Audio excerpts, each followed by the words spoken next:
Merci, Monsieur le Président.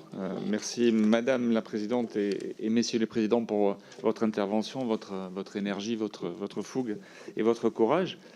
J'étais comme le Président de la Commission samedi dans des grandes surfaces de notre grande ville de Toulouse, puisqu'on fait partie de la même ville.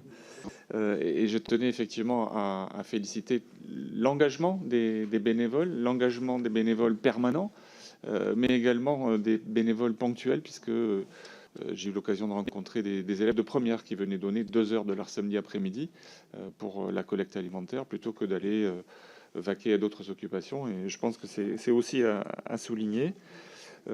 Ma question va également porter sur le gaspillage alimentaire. Et je voulais partager avec vous quelques chiffres qui m'ont interpellé, puisqu'en France, les gaspillages alimentaires représentent 10 millions de tonnes de produits par an. C'est déjà énorme, mais également, ça représente 29 kilos de déchets par personne, dont 7 kilos d'aliments non encore déballés. Et donc, c'est des éléments que j'aimerais rapprocher avec la distribution de la Fédération française des banques alimentaires, qui a distribué 106 000 tonnes en 2016. 106 000 tonnes, ça fait quoi? Ça fait 1% en fait de ce qui est à côté gaspillé. Et c'est cette disparité qui m'interpelle. Et donc pour revenir sur la loi de 2016 dont parlait mon collègue il y a un instant, est-ce que cette loi du 11 février 2016 a fait évoluer les pratiques de la distribution à votre avis? Comment voyez-vous des points d'amélioration, notamment d'ordre législatif, qui pourraient être apportés à cette loi? Et surtout, peut-être, comment mieux inclure les acteurs associatifs dans le processus d'élaboration de cette loi? Merci. Sur l'évolution de la loi Garot, j'ai plutôt tendance à dire que la loi qui a été évoquée, c'est la loi Garot. Alors, moi, je ne stigmatise pas, même si je vais contre un certain vent de l'histoire, je ne stigmatise pas les grandes surfaces. Voilà. Puisque depuis au moins 4 à 5 ans, chaque année, je ne connais que les chiffres des banques alimentaires, ce qui vient des grandes surfaces est en augmentation d'entre 8 et 10%. Voilà.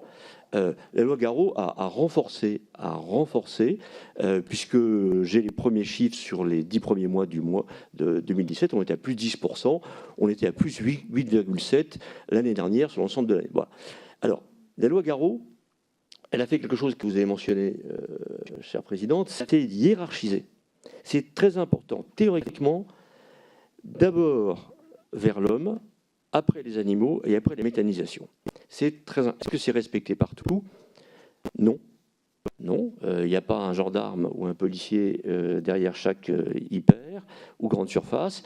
Néanmoins, c'est une prise de conscience. La loi Garot, elle a dit autre chose. Elle a parlé aussi d'éducation, de la pédagogie. Je pense qu'on ne l'a pas assez souligné. On a juste retenu obligation de don.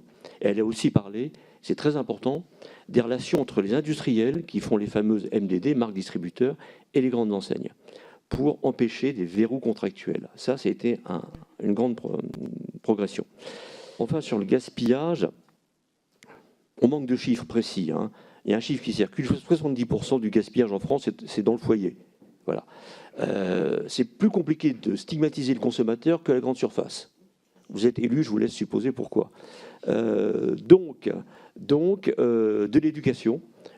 Tous ici présents, on participe à éduquer. On va dans les écoles, on va dans les collèges pour dire, eh bien, soyez attentifs, n'achetez pas trop, consommez pas trop, apprenez à cuisiner, etc., etc.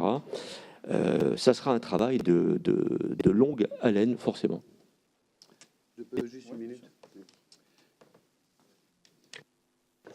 Juste redire que la lutte contre le gaspillage, c'est un sujet en soi et que ça ne peut pas être réglé en totalité avec l'aide alimentaire. C'est vraiment un sujet en soi.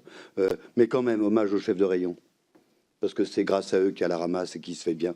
Le nombre de chefs de rayon qui, dans les poubelles le soir, mettre d'un côté ce qui est vraiment pas avec une DLC abominable. Je vous rappelle qu'ils sont responsables si jamais quelqu'un vole dans tes poubelles un truc et que moi je suis malade, je peux attaquer le magasin, alors que parce qu'il a acheté dans ses poubelles. Parce qu'on avait vu des trucs dingues où ils mettaient du fioul pour être sûr qu'on ne mange pas, alors que c'était comestible, avec un risque, une DLC très courte. On a toujours le problème de la DLC très courte. Hein. Voilà. Mais quand même, nous rappelons que les grandes surfaces alimentaires, c'est d'abord des commerçants et qu'il y a un problème de profit derrière qui sont pérennes. Donc ils sont gentils, ils sont sympas, voilà.